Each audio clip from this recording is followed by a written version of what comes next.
আসসালামু আলাইকুম। আমরা যারা টেকনিশিয়ান আছি তারা অনেকেই এই সমস্যার মধ্যে পড়ি। এই মিটারগুলো আমরা অনেকে ইউজ করি। এগুলোতে একটা সমস্যা হচ্ছে বারবার ব্যাটারি চেঞ্জ করতে হয়।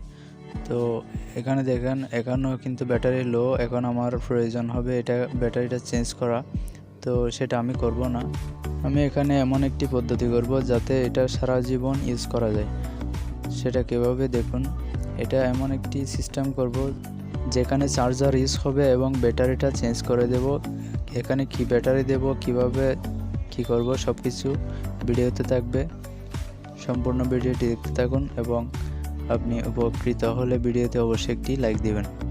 দেখতে পাচ্ছেন এখানে 9 ভোল্টের একটি ব্যাটারি ইউজ করা হয়েছে, যেটা সাধারণ ব্যাটারি এবং এটাতে কোনো চার্জ হয় না।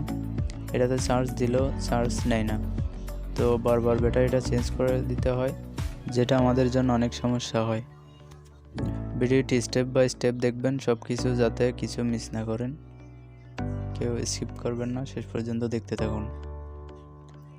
তো মিটারটি আমি পুরো খুলে নেব।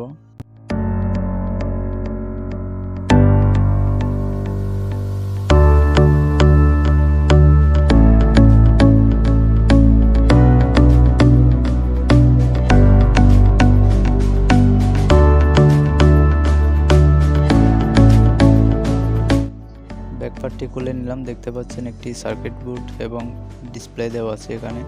তো সার্কিট বোর্ডটি খুলে দেখাবো আপনাদেরকে কিভাবে কি করতে হয়, কোথায় কিভাবে লাইন দিতে হয়, সব কিছু ডিটেলসে দেখাই দেব।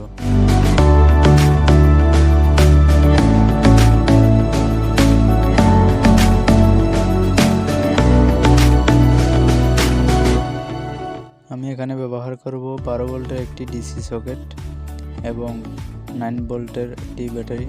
এটি আমার তৈরি করা ব্যাটারি। এটি 3.7 ভোল্টের ব্যাটারি, ছোটো সাইজের। তো এটা দিয়ে ইউজ করব। আপনারা চাইলে এভাবে বানিয়ে নিতে পারেন। তো ব্যাটারির ভোল্টেজটা আপনাদেরকে দেখাচ্ছি, একটু দেখুন।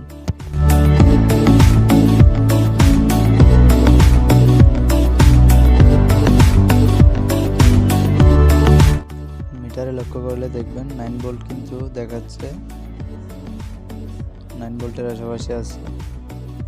তো ব্যাটারিটি এখন কিভাবে লাগাতে হয় দেখুন। এখানে চার্জিংয়ের সিস্টেমটা পুরোই হাতে বানাতে হবে। কিভাবে বানাতে হয় দেখুন। তো এখানে একটা ব্যবহার করব 1 থেকে 12 ভোল্ট যে চার্জারগুলো আছে এগুলা ব্যবহার করতে পারেন, অথবা 9 ভোল্টের কোনো চার্জার থাকলে এটা ইউজ করতে পারবেন।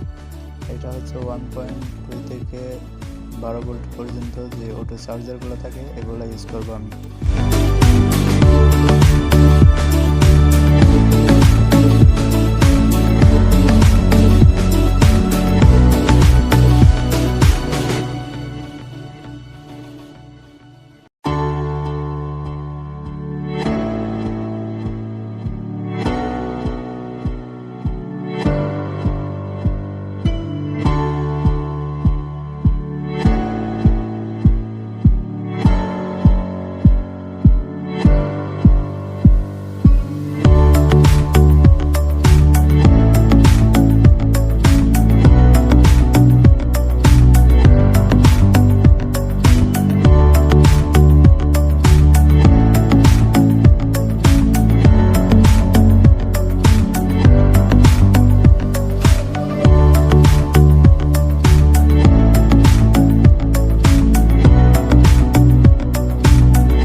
ডিসি সকেটটি বসানোর জন্য একটি জায়গা খুঁজে নিলাম। তো এখানে সেট করব, দেখি কেমন হয়।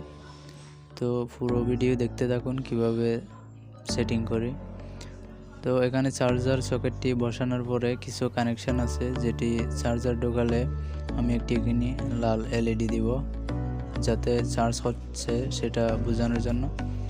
তো সেই সব কানেকশনগুলো আপনারা দেখতে নেবেন। আমি একটি ডায়াগ্রাম দিয়ে দিব, তো সেখানে দেখলে আপনারা সব কিছু বুঝতে পারবেন।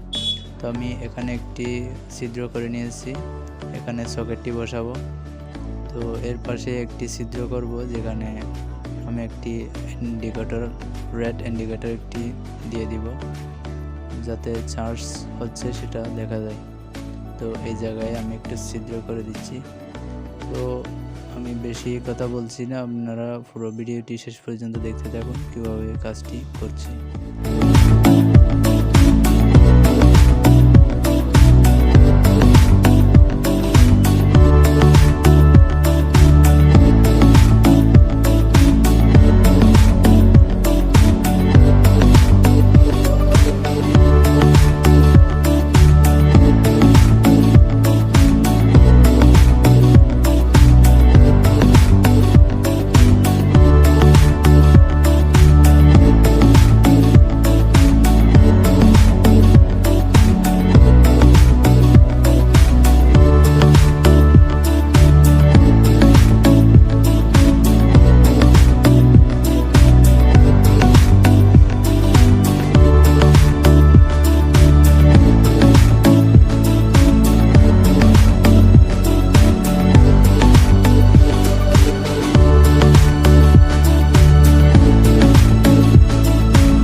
দেখতে পাচ্ছেন সার্কিটটি বসিয়ে নিলাম, এখন কানেকশনটি করে দেব।